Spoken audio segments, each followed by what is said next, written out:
Get started. Just like to briefly reintroduce David Scharia.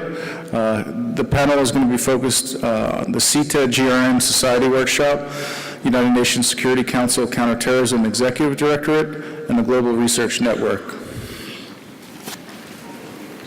Welcome back and good afternoon. The division of labor in this panel is going to be very simple. You're going to digest, drink your coffee, and we're going to entertain you. Hopefully the conversation will be interesting enough that you won't fall asleep after the lunch break or due to jet lag, as some of us carry. This panel will be quite different, but at the same time than other panels, but also very much a continuation to the conversation that took place in previous panels. And I want to start by connecting it to the first panel. You may recall, I think it was Fionella and Gilles who mentioned several times in the first panel the importance of good research, of good data, and how important it is to policy making. And basically this is what we are trying to do here, but also more broadly. And for those of you who are less familiar, CTED is a small body, for a long name for a small body, the Counter-Terrorism Committee Executive Directorate. But what it is basically is a body of experts that supports the Security Council work on counterterrorism. And we do it in three ways. One is assessing how member states implement the Security Council resolutions.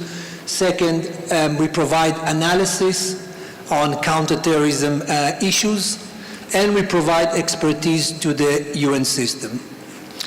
As part of our work, we identified as early as 2014-15 that there is a huge disconnect between the research community, the counterterrorism research community, and the policy-making community.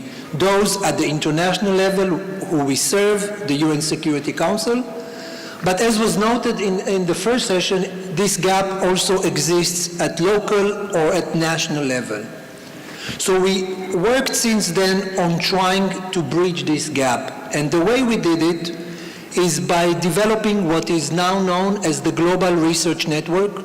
And many of the members of the network are here with us today, and we are very happy to see them here. We are very proud to have one of our founding members of the network, the Sufan Center, co-hosting this event. And what we will try to do, and what we are trying to do, is to bring the conversation between research and policy much closer. And this is what the Global Research Network is all about. I mentioned in my opening remarks one key element of this conversation, and that is the Madrid Guiding Principle. This is a key document that serves the UN Security Council and member states in how to implement, on how to deal with the challenge of foreign terrorist fighters. And that product will be reviewed on the 13th of December. And what we were trying to do is to use this entire conference in order to make sure that the insights of the experts that came here will be part of the conversation of the UN Security Council. One of the unique advantages of this Global Research Network is that it's truly global. Everyone knows, those who work in the research community in particular, that there is a dominance for those research institutes that are more resourced, that are more networked, that have more capacity to bring their research to a broader audience. But it doesn't necessarily mean that their research or insights are better or more important than local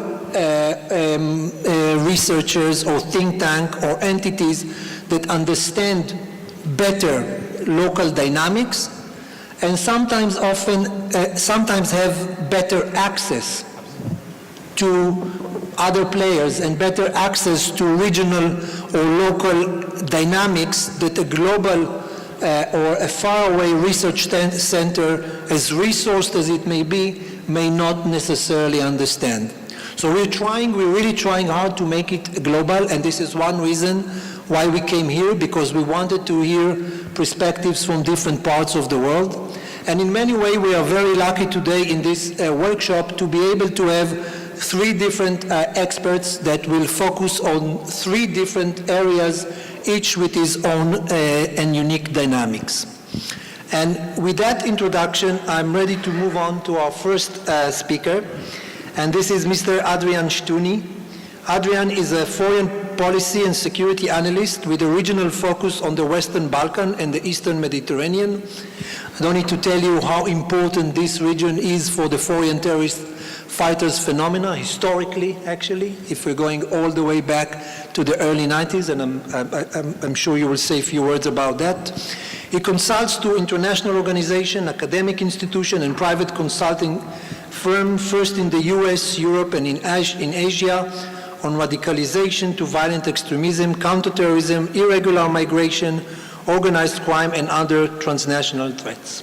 And with that, Adrian, the floor is yours. So I'll stand the way you wish.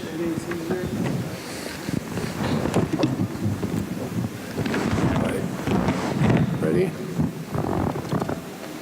Okay, 1 second. So next. So this is, well, first and foremost, thanks for having me here. Thanks to CTED and thanks to Sufan Center. It's great to be here in beautiful Doha. So I'm going to talk a little bit about the problem set, and it's a problem set in the Balkans. We usually tend to talk about religious militancy, kind of forgetting that there's also another component. There's fighters from the Balkans that fight in Ukraine, for example. And they're also foreign fighters. And we need to also understand the dynamic, how one feeds the other, and how both sides create an environment that is even more conducive to further radicalization. So we'll talk about that. But first and foremost, I want to give you a little bit of background in terms of the numbers, and just wanted to echo what was said before in relation to the importance of data and doing putting in place proper policies that are informed by thorough research rather than general anecdotes.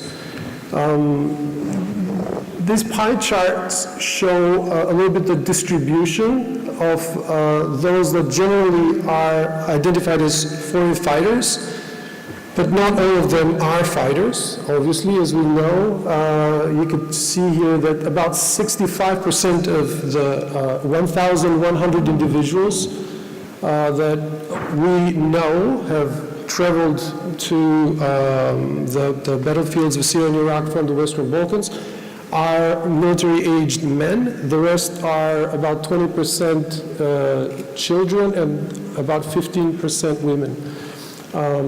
Primarily, that's the distribution. About 38-40% originate from Kosovo. The second country with the highest numbers is Bosnia, and then Macedonia, and the rest of the countries. So that is the distribution per se. Now,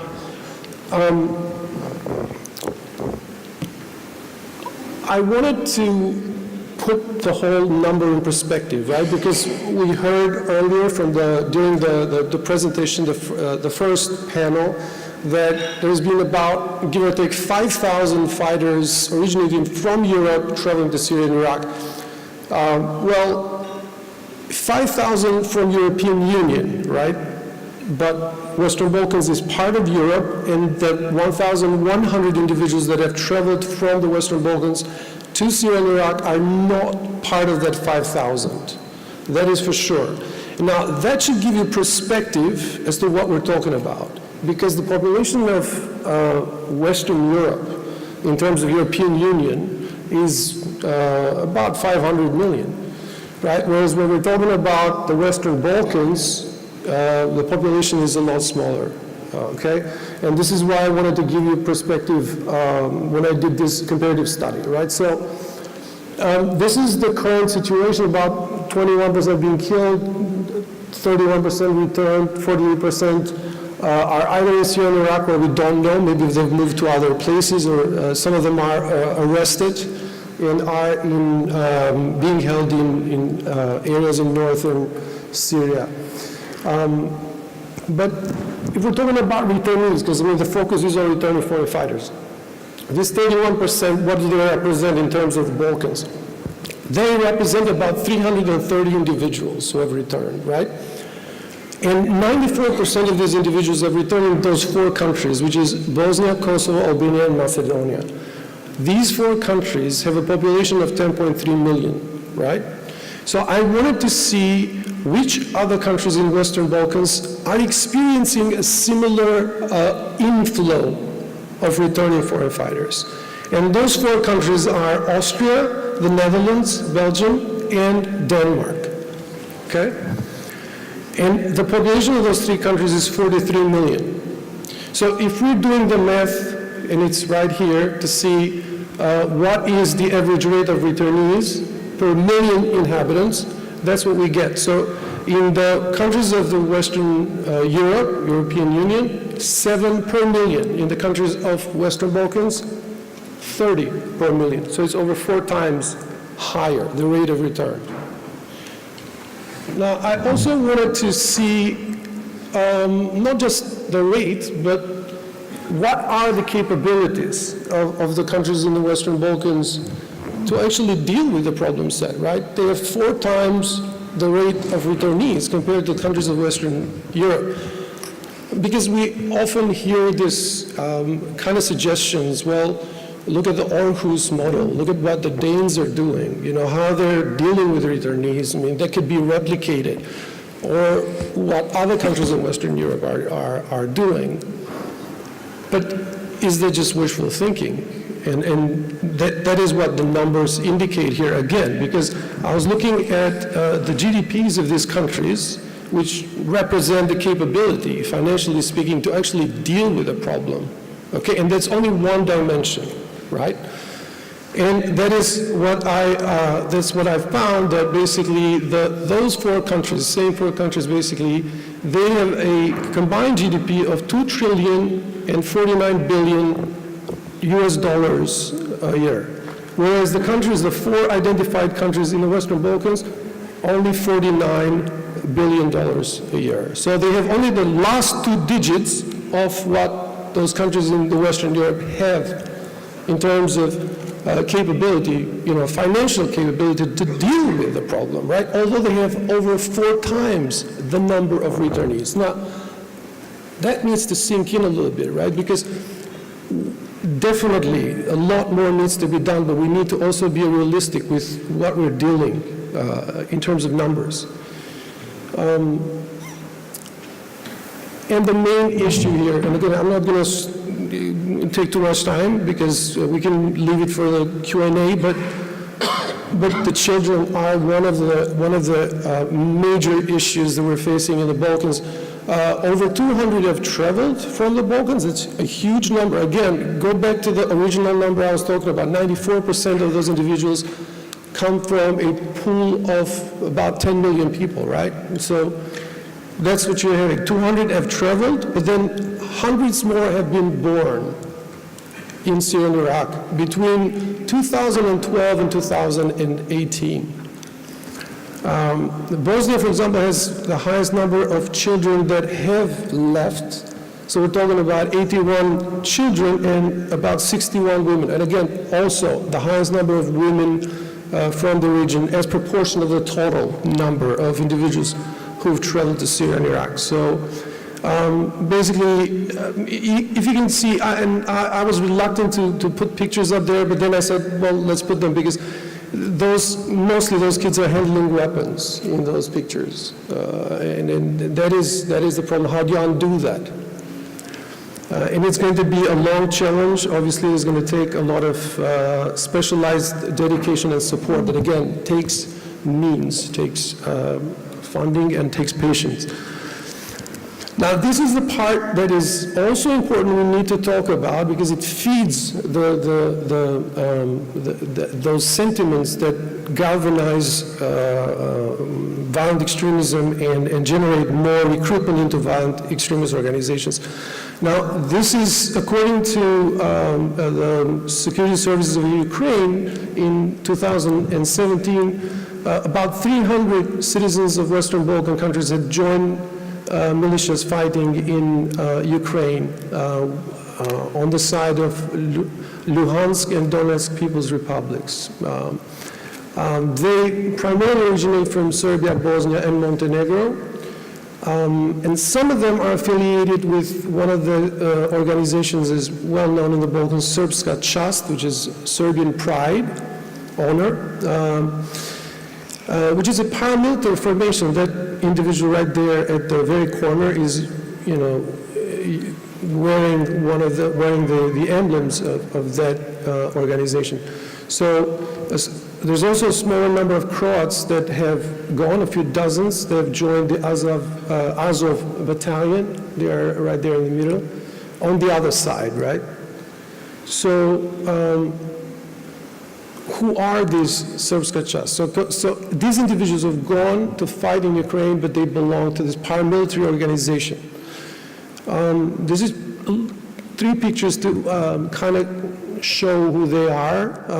Serbian honor, basically, according to its leadership, counts about 40,000 members in the Balkans and the diaspora.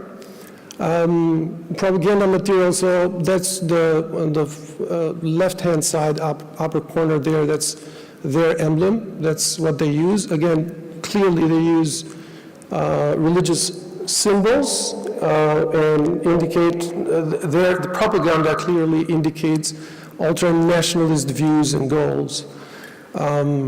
Self-described as a humanitarian organization, now you do you come to your conclusions. This is a humanitarian organization for Serb war veterans, right? And so they're linked to the Night Wolves, a known organization. And then in February, for example, what's happening to returnees? Okay, are they being put in prison, or what are they facing when they're returning? 28 Serb foreign fighters were found guilty of fighting in Ukraine, but only 4 of them received minimal prison sentences. The other ones went home, and their sentences were commuted, and so on. So basically, this is the situation in terms of returnees, or fighters and returnees from the conflict in Ukraine. So in conclusion, basically, we need to understand the full spectrum of violent extremism. It's not just the religious militancy, but also ultra-nationalist militants that are generating a situation and narratives that are creating even more schisms internally and are generating more recruitment into violent extremism. Okay? Once we have a better understanding, we have to keep researching. This is the same as with any pathology. If somebody has diabetes, they can't just go to the doctor once and not go anymore to check their the level of sugar in their blood. They have to go regularly and check, and whatever medication they're taking has to be adjusted periodically. So this is why we need to understand better, use data, and do research consistently. To do research consistently, we need to have capacity that is local, right? And unfortunately, that capacity is not there. And that's why I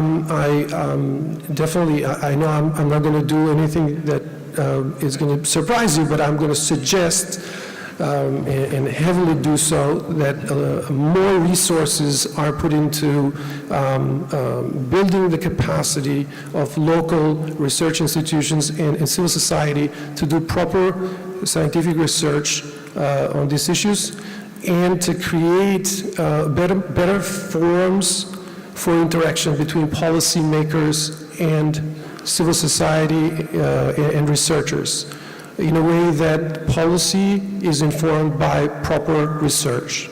Thank you.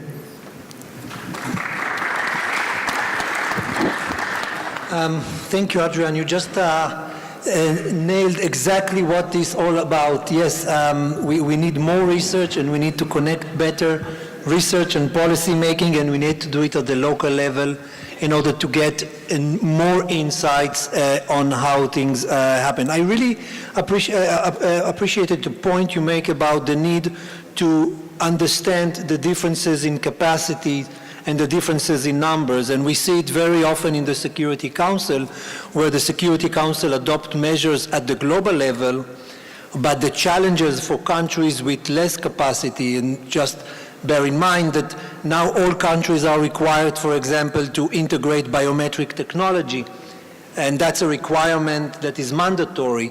API and PNR, which are advanced tools for aviation security, and for some countries that is very, very expensive, and they don't have the tools or expertise to do that, not to mention what you said about rehabilitation and reintegration of those returnees. So that's extremely valuable insights that you brought with you, and thank you.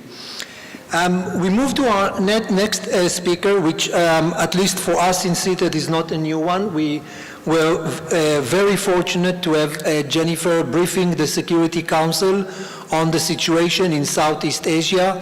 As some of you may know, one part of the world where many of the returnees moved to was Southeast Asia, and specifically the Philippines, and Jennifer was kind enough to make all the way from Manila to New York to brief the Security Council on what she sees from the perspective of her research. So Jennifer Oreta is a faculty member at the Ateneo de Manila University, Department of Political Science. She holds a Ph.D. in political science and has an extensive research background on security sector reform, peace and conflict, and social movements. So thank you very much, Jennifer, for making another long trip and for briefing us updates from Southeast Asia. Hello, is this working? All right, I also have slides, but I will not bore you with, I only have 3 slides, just to show you some of the, just to emphasize some of the points. If we can have the slides, please. This is part of a larger research, but I will just focus on 2 major points, the Trilateral Maritime Patrol and the local context. At the height of the Malawi siege, that's the attempt of the ISIS affiliate, and if you will allow me, I will read from my prepared text so that I will not go beyond the 12 minutes that was given me. So at the height of the Malawi siege, that is the attempt of the ISIS affiliate groups to establish the Wilayat, or a controlled territory in the city of Malawi, the Trilateral Maritime Patrol arrangement between Indonesia, Malaysia, and the Philippines was officially launched in June of 2017. The main objective of this initiative is to ensure that militant threats like the Islamic State do not use the Sulu Sea to gain entry into our countries. And that is a direct quote from Indonesian Defense Minister Hussein. The idea of the Trilateral Maritime Patrol was hatched as early as May of 2016. It is a formal recognition that the long unguarded coastline bordering the Sulu Sea have long been used as a trading and smuggling routes by criminal groups plying the area. The Malawi siege somehow speed up the agreement of the 3 countries. Indeed, based on information shared by the Philippine military, the Trilateral Maritime Patrol, or the TMP, has helped to secure the borders and prevent more foreign fighters to enter the Philippines to join the then fighting that was happening in Malawi. It helped but did not altogether prevent the entry of FTFs, as attested by the fact that some of the fighters killed in the siege were foreigners, one of which was Malaysian IS leader Dr. Mahmoud bin Ahmed. The Sulu Corridor is just one of the entry points of foreign terrorist fighters in the Philippines. The legal route proves to be another challenge. Like many other countries, tourism is among the major income-generating industry of the Philippines. Prior to the siege was the annual gathering of the Tabligh Jamaat, a religious gathering that happened in Malawi, and a number of foreign terrorist fighters are suspected to have entered the country under this platform. More recently, a bomb that blew up in the municipality of Lamitan in Basilan was also done by allegedly a foreign fighter and entered the country as a tourist. This shows that the policy, particularly of the Philippine government as regards FTFs, is severely lacking. But more importantly, the exchange of intelligence information, especially of Indonesia, Malaysia, and the Philippines, or Indo-Malfil, is also put to task. The fact that the three major countries involved in the research are also embroiled in overlapping geopolitical issues, that is, the exclusive economic zone in the South China Sea, the Sabah issue between the Philippines and Malaysia, and the Sarawak issue between Malaysia and Indonesia. These issues, these geopolitical issues actually stand in the management and treatment of information sharing of the three countries. In the operational level, the TMP, or the Trilateral Maritime Patrol Agreement, will have to be translated also to the three states' respective militaries' joint operational procedure. What are the implications of the TMP to the joint and combined doctrines of the three service units of Indonesia, Malaysia, and the Philippines? And will it affect the respective countries' military alliance and agreements with other states? Also, the TMP are Defense Department's agreements to address violent extremist groups. But all these three countries also treat terrorism as law enforcement or internal problem, which means they will have to deal also with the police and the Coast Guard, which are both under separate departments. So in order to develop the operational procedures, these two departments will also have to be involved in highly bureaucratized systems like these three countries. Turfing is not a far-fetched issue. The viciousness of the attack in Malawi and the holding on capacity of the group that lasted for 5 months showed the level of cohesiveness and interoperability of the alliance that was created locally. While local in character, it has also brought Malaysian, Indonesian, and Filipino fighters to work together under the guidance of Malaysian Dr. Mahmoud, playing a key role. The terrorist groups of the three countries are working seemingly to perfect the interoperability of their operation. The question then is, will the state departments of these three countries will ever achieve the same? Indeed, the presence of foreign terrorist fighters in the Philippines changed the landscape and the ballgame of the local conflict. The FTFs exacerbate and internationalize a technically local struggle.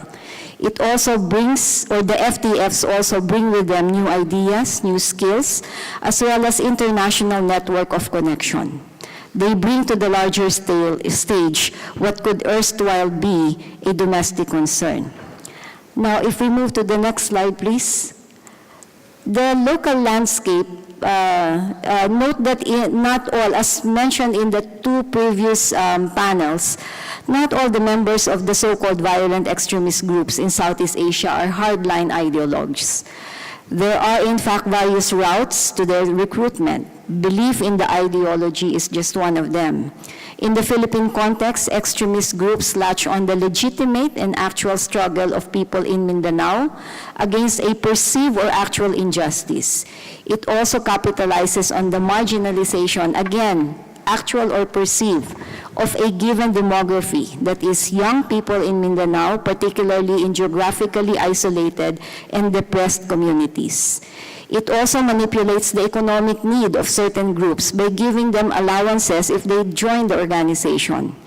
In other words, the word terrorist, with quotation mark, and violent extremist, again with quotation mark, are not accurate depiction of who they are and what motivates them to actually use violence. A more nuanced analysis and approach to addressing the recruitment route are necessary if we are to make serious dent in preventing and countering the rise of this organization. The security environment in Mindanao, compounded with the increasing disenchantment of the people towards the peace process with the government, allowed for the manipulation of dissent and the germination of radical ideas. This creates a fertile ground for would-be recruits, if not a pool of sympathetic individuals who would support extremist measures.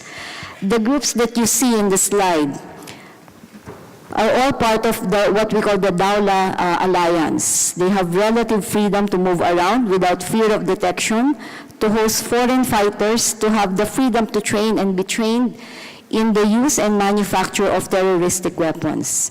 These conditions is what was deemed by foreign fighters as the conducive environment to create the Asian Caliphate.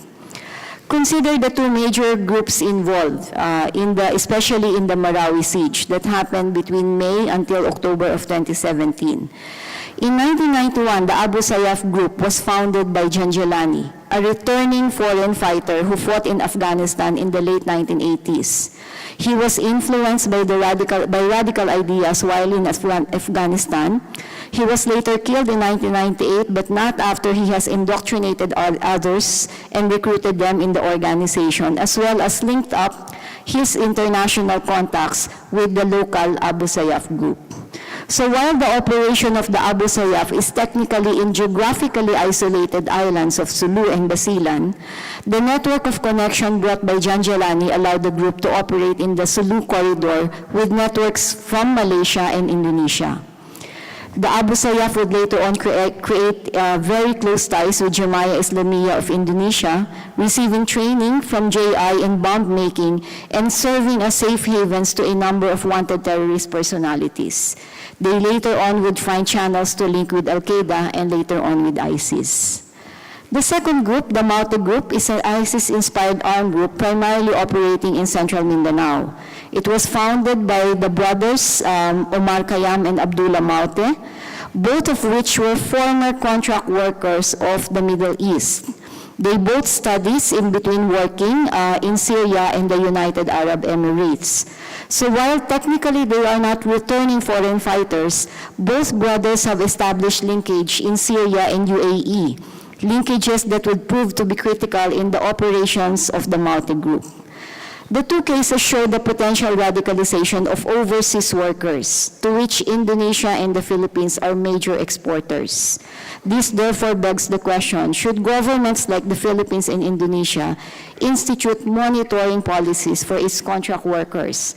And if they do, what is the guarantee or the assurance that it will not be violative of human rights?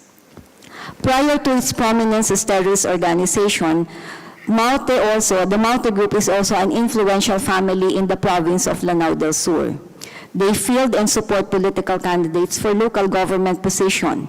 So allegedly, the Maute brothers also operate as warlords involved in extortion and criminal activities. The Maute pledge of allegiance to ISIS is not so much due to the commitment to the ideology, but more an attempt to project a more fierce image, an attempt to arrogate more power using public perception.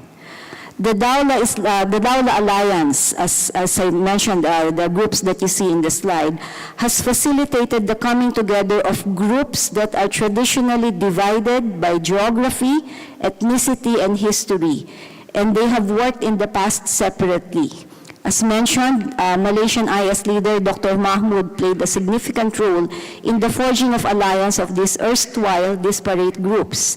The Caliphate agenda facilitated the link of the alliance, the link of local domestic conflict with the global struggle, and it has internationalized, as I've said, the conflict. The capacity of the alliance, as attested by the 5-month-long battle, that they were able to sustain, must be considered in any security and policy planning, not just in the Philippines, but in the Southeast Asian region. The death of the declared Emir Hapilon, as well as the death of the Maute brothers and Dr. Mahmoud, may have pushed back the capacity of the alliance to establish this wilaya, but the seeds have already been planted, and they are simply waiting for the right time and opportunity to rise and make their presence felt once again. Finally, an emerging concern, particularly in the Philippines, is the issue of surrendering terrorist fighters. As mentioned, not all those who have joined are hardline ideologues, and we are facing a situation now back home where a number of members of these terrorist groups have decided to surrender. The Philippine government, hence, is in a fix. Dealing with them using law enforcement route will discourage others who may also be contemplating to do the same, that is to surrender.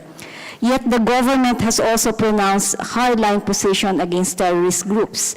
There is no negotiation whatsoever to be entertained relative to these groups. Hence, we face yet again another policy conundrum. So I end my presentation there, and thank you for your attention. I don't think we can say that you ended with an optimistic note.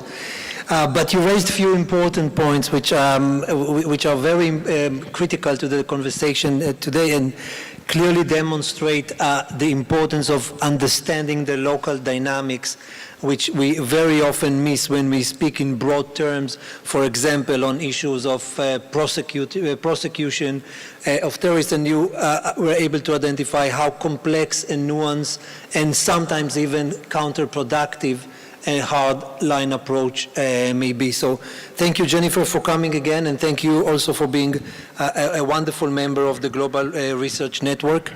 And with that, we'll move to a third member of the network, the ISS, and Mr. Akinola Olojo. Olojo. Akinola is a senior researcher at the Institute for Security Studies in Pretoria, South Africa. One of the founding members of the Global Research Network. Prior to this, he was a visiting scholar at the Institute for Political Science, Sciences Po in France. He was also a visiting research fellow at ICCT, The Hague. Akinola holds a Ph.D. from University of Paris 5 and is alumnus of King's College London and the African Leadership Center. Wow. Thank you very much. It's a real pleasure to be here. I'll be speaking still within the context of foreign fighters, but then I'll also be speaking from the context of the Lake Chad Basin, and particularly in northern Nigeria, where we have the Boko Haram crisis. So I'll be making three main points. The first will be to make a reminder of the fact that there is a transnational character when it comes to the Boko Haram crisis in the Lake Chad Basin and northern Nigeria. The second point will be to also draw attention to certain community actors, local actors in northern Nigeria, for instance, where we have seen them express resilience in spite of the fact that there are so-called risk factors that push people to violent extremism. And the third and final point will be to highlight how policy can benefit from the input of certain local community actors who can help to counter the ideological threats posed by foreign fighters or even the wider problem of violent extremism. So one of the most significant security challenges to confront the Lake Chad Basin and especially Nigeria is the Boko Haram crisis. Now, this is a crisis which has affected the northern region of the country, of which the northeast zone has particularly suffered the worst shocks of violence over the last decade. In the northeast zone, most of the time, the media reports fatality figures in the range of 30,000, sometimes 35,000, as high as that. And you know, if you take a different way of looking at this fatality figure, 35,000 is about, it's more than half the size of Nigeria's national stadium in the capital city, Abuja. So in other words, we're talking about Boko Haram giving Nigeria half the size of a stadium of dead people. Now that's a huge figure, looking at it from that point of view. Or maybe perhaps we say it's 1/3 of some of the other bigger stadiums, but it's still huge. Now, in the northeast of Nigeria, which really is the epicenter of the crisis, we find that already there are existing patterns of foreign fighters. The trend has always been there. It's been there for decades. When you look at the countries in the Lake Chad Basin, for instance, Niger, Chad, Cameroon, and of course Nigeria, you find that even in the 1980s, when we witnessed what was known as the Maitatsini crisis, between 1980 and 1985, there were already people crossing borders between Cameroon, Niger, and Nigeria. Now, with the context of the Boko Haram crisis, perhaps the main difference is the fact that there's a phenomenon of suicide attacks, which wasn't existing at the time in the 80s. And of course, the violence frequency is much higher. Now, already this transnational character, obviously it's compounded even further by the adverse impact of climate change in the Lake Chad Basin countries. Now, if we take a glance at the northwest of Nigeria, unfortunately I don't have a map, but I'll try to be descriptive. The northeast really is where the crisis is, but if you look at the northwest of Nigeria, there are countries like Niger sharing borders with Nigeria on that side of the country. And you find very similar dynamics in terms of the politics, the socioeconomic aspect of things, and also the religious dynamics. The Northeast, you find, I mean, you could ask the question, to what extent can we really say that these individuals crossing borders are really foreign? Are they really foreign? You know, it's a very important question because when citizens or individuals crossing the border from Niger to Nigeria or vice versa, you know, looking more deeply, they actually share a common history, a common language, a common culture, a common religion, and even a common occupation. So you find the same people speaking, for instance, a language, you know, the Kanuri language. They belong to the Kanuri ethnic group. There is a common religion that binds them together. And then you ask the question, what implication does this have for the kind of policies which we formulate to address the problem of foreign fighters? Are they really foreign? You know, so that's another, and it's a different debate altogether. Now, in the Northwest Zone, you find that also that part of Nigeria where you have some administrative units like a place called Sokoto State.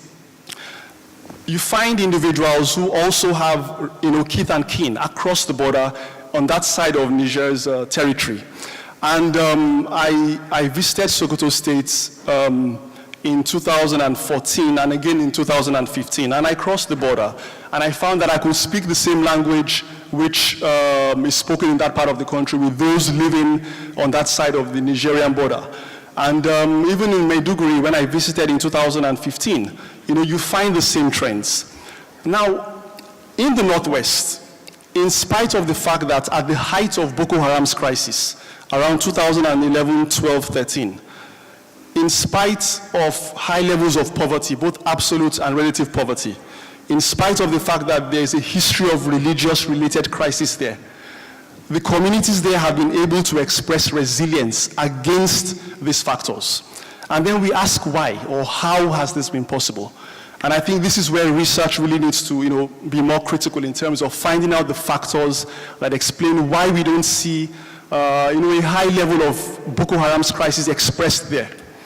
And I mean, it's another question altogether, but then there is research bringing evidence that shows, or at least suggests, that there is something about the historical identity of the people there. For instance, in the Northwest, in Sokoto State, where I mentioned, you find that there is a strong sense of the legitimacy which the people have or hold their history. There was a jihad that took place there in the 19th century. It was one led by a man called Usman Dan Fodio. You know, the jihad occurred between the years 1804 and 1808, but it lasted for 100 years in terms of the caliphate which it established. And when Boko Haram began to push its own type of jihad or its own type of ideological narrative to that part of the country, the people and the communities there resisted it. There were a few who joined, but the large number of people, the majority of those in that part of the country resisted it because they found that the jihad which Boko Haram was pushing was not the one which they were familiar with. They already had experienced the kind of jihad which they already knew. So you find some kind of counter-narrative there. And even to show that indeed there was power in that narrative, Boko Haram itself was actually tapping into that narrative and using it to reinforce its own membership. So for instance, when Boko Haram says they are calling for a caliphate to replace the current Nigerian structure, so they tap into the fact that there was once a Sokoto caliphate in the 19th century, and they're trying to recall it. You know, there's a glorious past which they want to bring back. But then the people of that particular part of the country also are the authentic beneficiaries of that jihad. And they use it against Boko Haram, or they have used it against Boko Haram.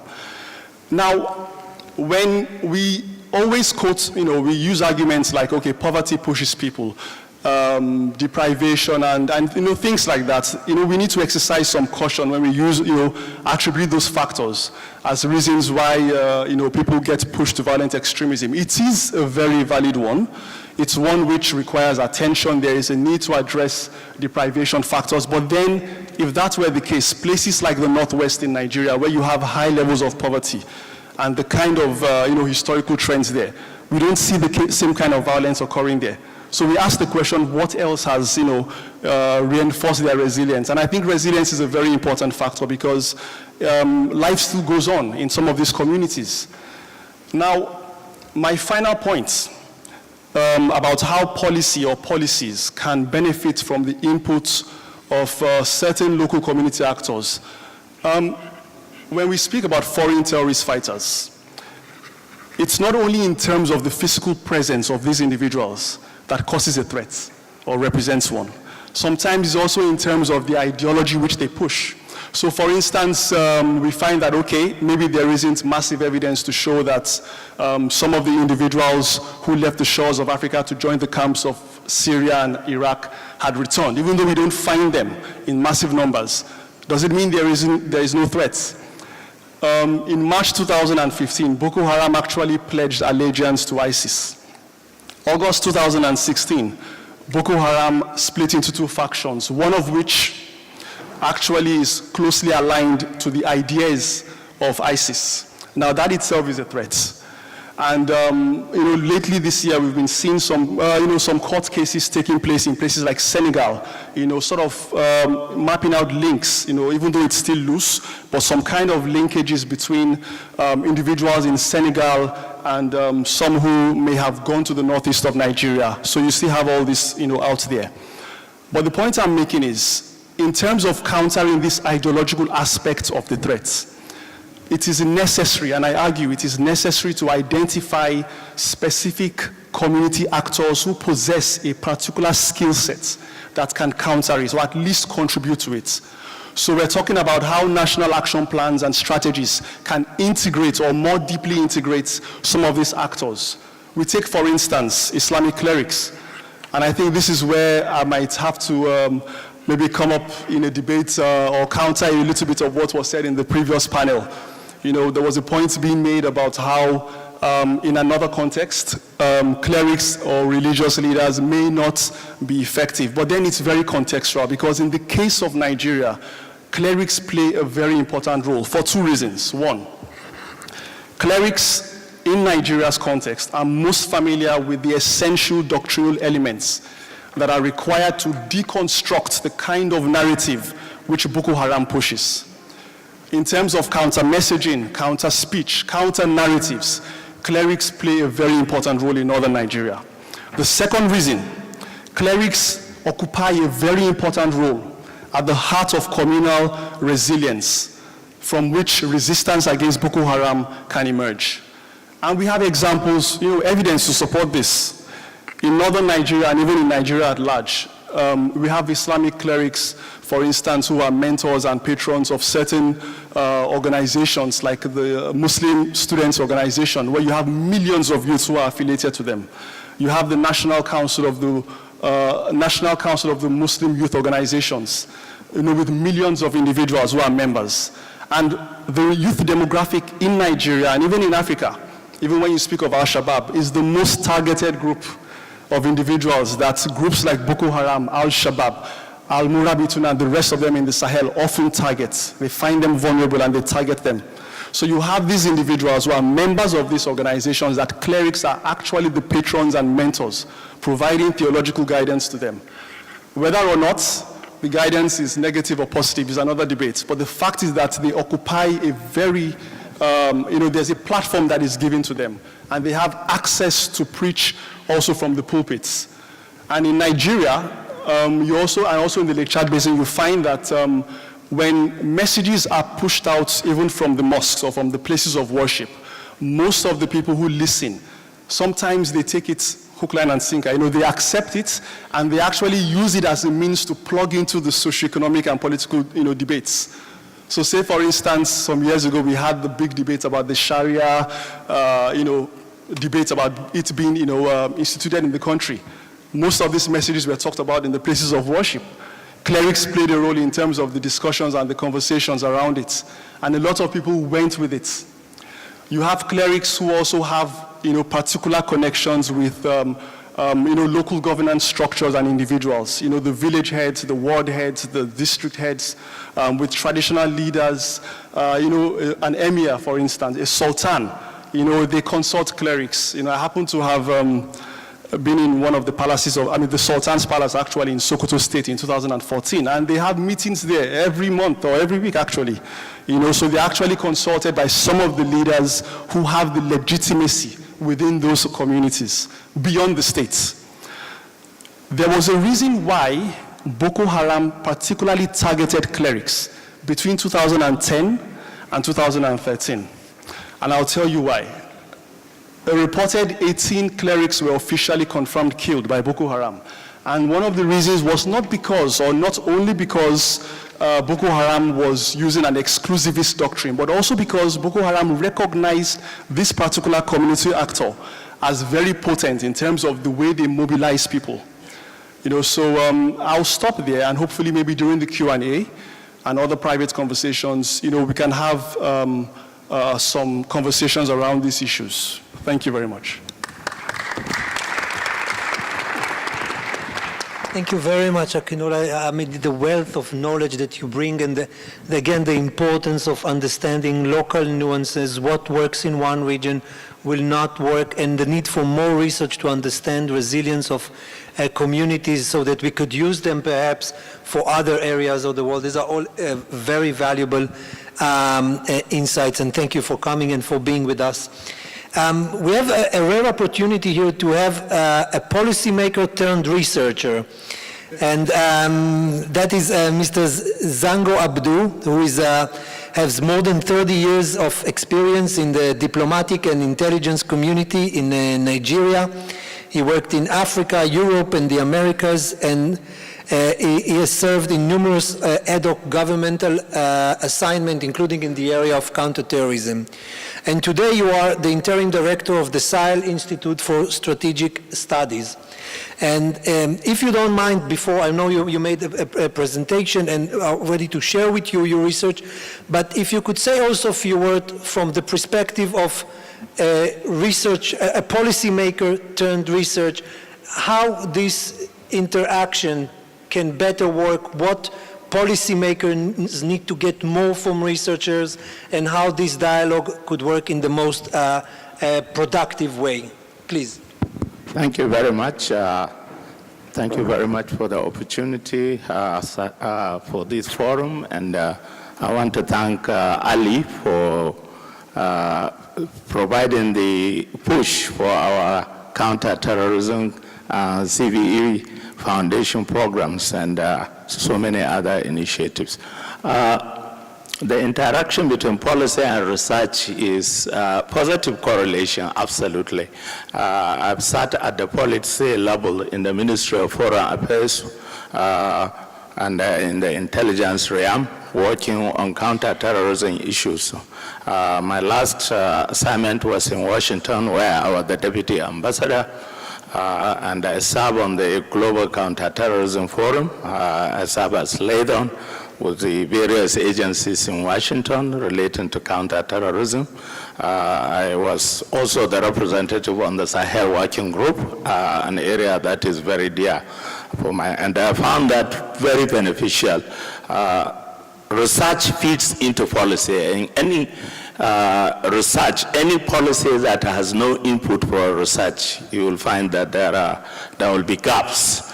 And I've seen that the UN system uses a lot of research in terms of coming up with policies that key in and even resolution of the Security Council. The other thing is that they use it a lot to do due diligence in some of the policies they do to see whether they are working or not. Sometimes they check to see whether they conform with environmental and other cultural issues, and I think this is very important. In 2012, I was privileged to participate on a seminar at Greentree with the UN Counter-Terrorism Executive Committee, and they were trying to interrogate some of their strategies for the year and all this, and I've seen how they key into research to see how they come up with solutions. Most of that, there is no you cannot say one cup fits all. So they look at the regional context, they look at the global context, they look at even the community context, and they come up with this. And there are many key researchers. So I think that is very important. And I think that will really now dovetail into what I'm going to talk, and I'm primarily going to focus on the Sahel and touch on some of the issues he raised. I'll start not so much from the pessimistic, optimistic view on the Sahel. In 2014, I was privileged to be part of a team that worked on the Sahel, if you like, a kind of an overview of the security situation in the Sahel at the Inter-University Center, Potomac Institute in Washington, D.C. At that time, the general consensus was that the Sahel is an arc of instability. 4 years along the line, 2018, I think it's more than an arc now, it's virtually a belt of instability. The trajectory has not changed significantly. If anything, it has become more complex. Before we are talking of fringe groups, nationalist movements, sectarian movement, Boko Haram. Today we are talking about ISIS working side by side with these groups. They have helped to complicate matters even more. For most of us in the Sahel, and I think this is an area which the UN should focus. When you move to the Sahel, you suddenly realize if you want to call it if you like, the dynamics, the kind of relationship between the terrorist groups and even internal dynamics. A lot of the terrorists, including Boko Haram now, they're transforming. They're even resilient. Beyond the jihad they want to wage, they are now moving into criminality, transborder crime, financial crimes, human trafficking, and all sorts of things. Boko Haram fighters who are now demobilized, they are no longer interested, are now being used as kidnappers, as bandits, and all this. I think this is a new focus. This is the new wave of threat that is emerging, and I think we need to study that very closely. And it makes things, bringing in countermeasures even more difficult. So that is one aspect that really concerns us. It becomes even more problematic. That's what the social scientists will say. So that aspect, we need to reflect very much. And I'm glad many of the presenters in the morning and today, Fola had mentioned the issue of more research and looking and interrogating about the operation of these areas. When I look at the Madrid principles, very beautiful, well articulated, all those, but for most of the Sahel, really, people don't know them. Governments lack capacity to even implement them. So we need to find ways and means through which we really address some of these issues about foreign fighters and all. The foreign fighters have a field day in the Sahel. Nobody even knows how many they are. Nobody knows their direction. Nobody knows what they do and all those. So the problem continues to remain there. So that really is one aspect which we need to focus. The good news, however, is also that in the region, in the midst of all these challenges, there is a glimmer of hope. Resilience is being created, like my colleague had tried to point out. And the civil society is really making a very good impact in that regard. And I want to now focus on Nigeria, where you find the civil society organizations are really doing a lot to try to build this resilience. And like Fola said, by trying to look at the local situation. Very important to look at the local environment, bringing in innovation like the clerics he mentioned. In Nigeria, for example, civil society had focused on many key issues like peace building and reconciliation, strategic communication, countering narratives, education, the DDR, demobilization, and reconciliation and all those. And there are several key civil society organizations that are doing a wonderful job in the Northeast. And I want to give classical examples. The Center for Democracy and Development had come up with this latest study. It's called After Boko Haram Prospect for Transitional Justice.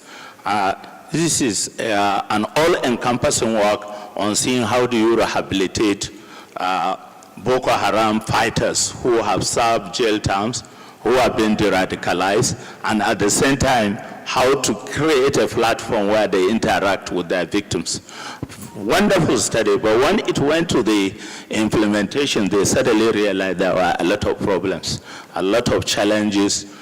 Those of them who are their victims say, why are you bringing people who murdered us to now come and stay with us? And those who perpetrated this injustice were saying, but we belong here. We have asked for forgiveness. So you find it's an area where many civil society activists are coming in to see how this study could be very beneficial. This kind of transitional justice is slow, but a workable program. And I agree with Paula that is something that you need to look at. Then you look at the NIM Foundation, they have been doing so much, in particular in the area of education and skill acquisition. Illiteracy is one of the key drivers of instability, rather than poverty per se. And you begin to bring education on board, then that will now clear the minds of some of those about perception and all those, and create the basis for interaction and all those. And I agree with him also, clerics are playing a very important role. And I had a pamphlet which clerics have contributed significantly on Salafist narratives against violent extremism. This had been produced by CTED, and they provided a platform for many clerics to move around in the Northeast to try to counter narratives and messages from Boko Haram and other fringe groups. And it really worked. The people believe in clerics. There is no way you can dismiss them in West Africa. And you find that now even the Sultan, we have an interreligious dialogue council. They move from one region to the other. Beyond Boko Haram, they are even delving into sectarian crisis and all those. So there is a good news in that direction in trying to build resilience, because building resilience is very important for post-conflict resolution. I would like to hang on there and allow intervention in the Q&A section. Thank you very much. Thank you very much. One of the things you mentioned may create a direct link to our next speaker. And I'm sure there are several of you who are skeptical about the relations between policy making and research. They may say, well, researchers will present the research and policymakers will do what the politics of the day dictates. I see that.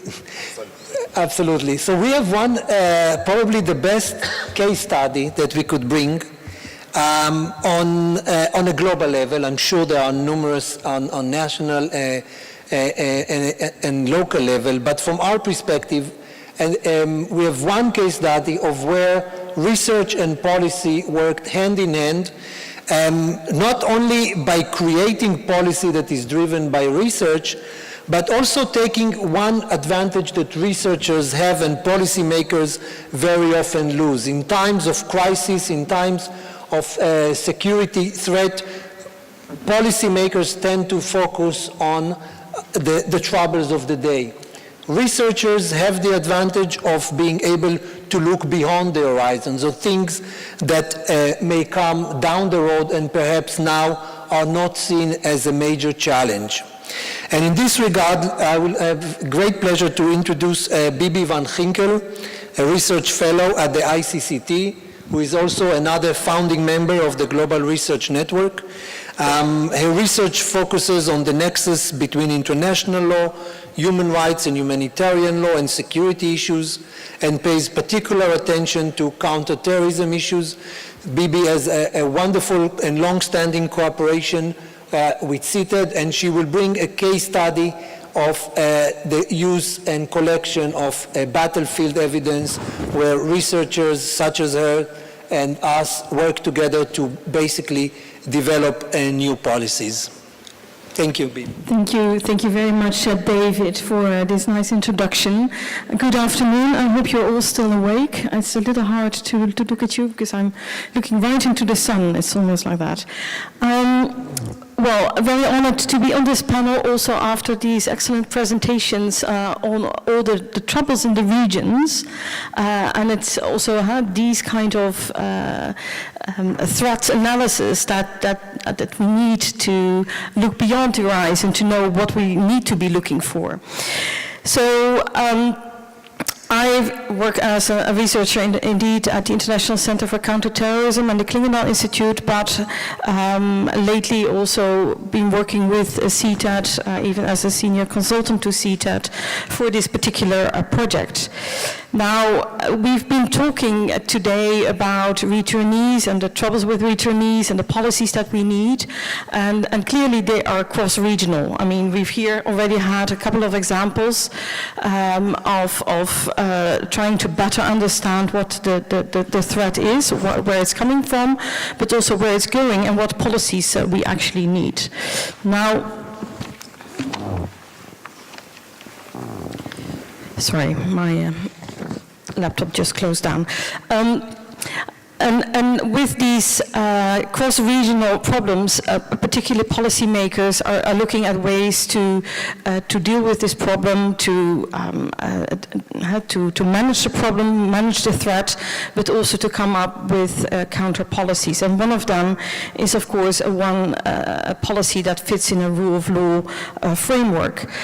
Now, we started working with CTED, or in sort of a cooperation hand in hand when some years ago David actually mentioned to me, because he's been chairing a lot of these working groups with prosecutors in the network that CTED is managing on the implementation of a lot of the Security Council resolutions, some issues that prosecutors flashed out, saying, well, we sometimes come across cases where we like to prosecute individuals, but we have trouble getting to the right evidence, because this evidence basically sits in battlefield situations, high-risk situations, conflict situations, and we as civilian prosecutors just don't have the capacity and don't feel secure to actually go there and harvest that kind of evidence. And he mentioned it to me. I said, well, can't you have a look and see whether we can come up with a project to better understand what these challenges are, mapping out these challenges, and possibly also looking for different possibilities to come up with solutions.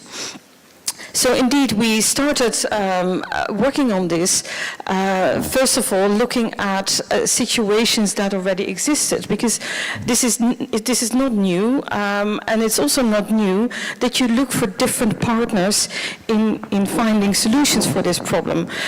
And this was particular in the field of the military, that aren't normally the actors that are present in these conflict situations, high-risk situations, where civilian prosecutors or law enforcement officials just simply cannot enter. And these examples, these earlier examples, were very illustrative for what the challenges that we wanted to map out, but also the kind of solutions that we were looking for.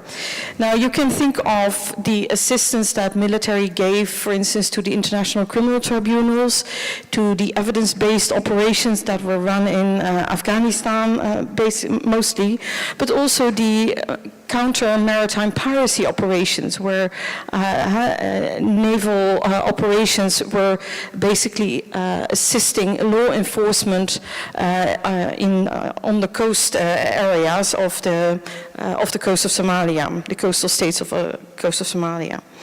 And So we looked at the challenges that they were facing, the legal challenge, but also the very practical military challenges to map out under what kind of jurisdictions military should operate, under what kind of mandates, what the legal challenges are indeed if they start working in cooperation with law enforcement, and as I said, the very practical challenges that military face, because they are first and foremost there for a reason, namely in an armed conflict to, first of all, make sure that you work towards a secure situation. So obviously when bullets are flying left and right along your ears, you have trouble to secure a crime scene as you would normally do if you're a police agent. So these kind of questions we needed to flash out, make sure that everyone had a chance to give input, and we did this through a research seminar in 2014 and came up with a nice report that eventually was the start of our whole trajectory together. Clearly, we knew that there was a reason to explore this field and to look for solutions, which now, particularly when we're talking about the whole issue with returnees, become very interesting for national prosecutors if they can find a way to team up with military to find good cooperation ground and work within a rule of law-based framework in full compliance with human rights and international humanitarian law, fully in compliance with the rights for the defendants, the fair trial principles, the chain of custody principles that are so important in a criminal procedure. And when we had this report ready, we were talking to each other and said, well, the thing is that the policy field might not yet be fully ready for introducing this as a new idea because of all the sensitivities. And we were very well aware of all these sensitivities. But we used sort of the academia or the academic platform to introduce this topic. And I went to a lot of platforms and international conferences to talk about the possibilities here. And I think it was once the whole problem with the foreign terrorist fighters started that had the potential of this cooperation between military and law enforcement became more appealing and got some traction also by policymakers.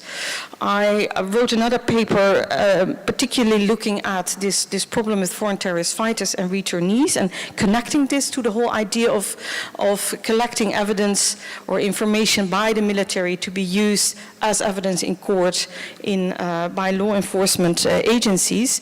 Had to make it more tangible for the discussions that were going on in the policy arena.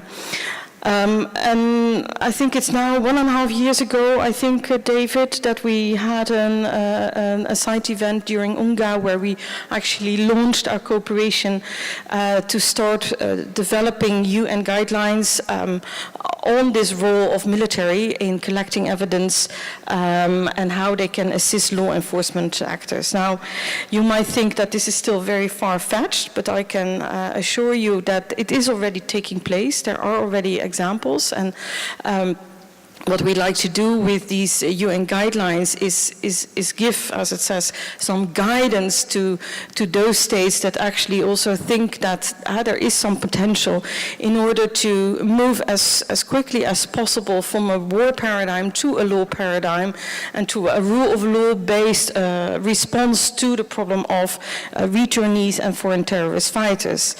And thereto we are fully aware that we are working in an environment that is an exceptional situation. And I know Fiona is sitting just across from me, and she talked earlier today about this tendency of working within this, this paradigm of exceptionalism, which is not a good way forward. And yet we are also looking for ways to address this issue that is right there in front of us, knowing that there is gold on the battlefield that we can use, either it's in documents, either it's in biometrics that are left on explosive devices, whether it's in databases, in mobile phones.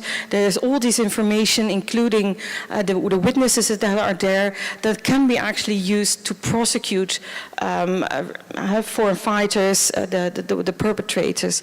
And doing that, instead of going through sort of an alternative prosecutorial strategy where prosecutors, by lack of access to the battlefield and not being able to collect that kind of evidence that is really pointing to connections to particular terrorist attacks or connections in networks, they are prosecuting individuals for membership of a terrorist organization, for preparatory acts, for conspiracy, for attempts to travel, but not for the actual attacks that they committed, which is not doing fully tribute to the victims and is also another way of sort of settling for a form of impunity for that part of the crimes that were committed.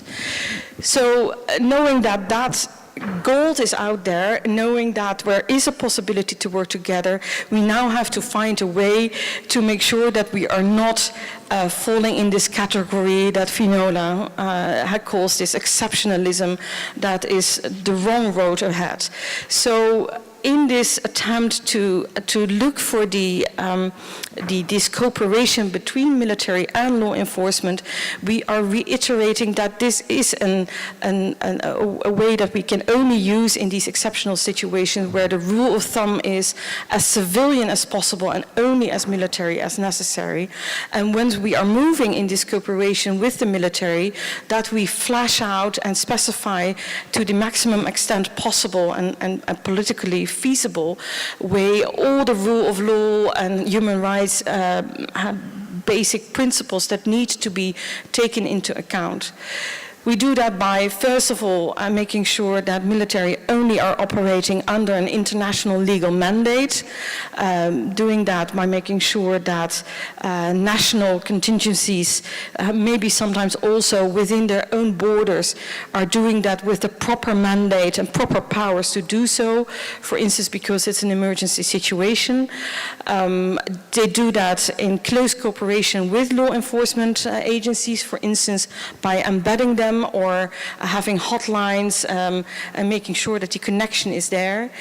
We flash out the jurisdiction issues that are out there, the legal issues on making sure that we mitigate the exceptional circumstances under which military in chaotic circumstances might sometimes have to operate are understood by law enforcement agencies, yet we look together for ways to best protect the rule of law-based approaches, and looking at best way and practices for military to do this by creating evidence grids and all kinds of modalities that can help them in moving forward. And so the objective is the rule of law approach. We came from research and we brought it to the policy level. Thank you. Thank you very much, Bibi. We are very, very proud of this cooperation, and I think you highlighted several points that from the perspective of the policy design and the policy support that CTED provides to the Security Council, we benefited tremendously from your work. And first is, as I mentioned before, the ability of researchers to see issues that are beyond the horizon. And remember, when the project was developed, it was 2014. It was way before ISIL was even known as an entity.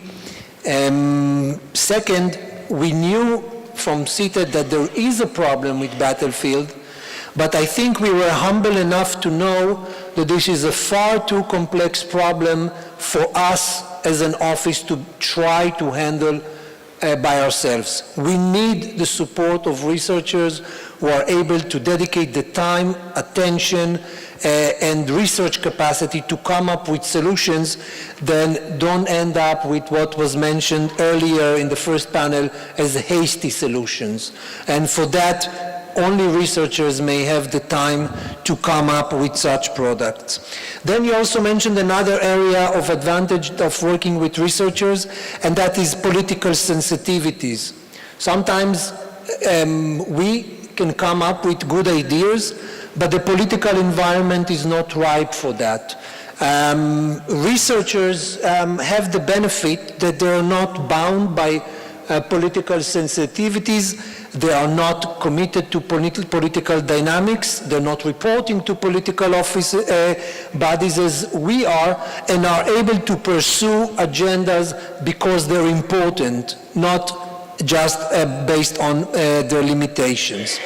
And lastly, as some of you know, Resolution 2396 recognized the work, the important dimension of battlefield evidence, and basically put together the research and the work that we have done together in a Chapter 7 resolution that is binding on all member states to collect and use battlefield evidence, of course, with all the safeguards and other requirements that, again, we don't have now a time to get into, but with the work that has been done by researchers, we are able to show some guidance or at least some limit.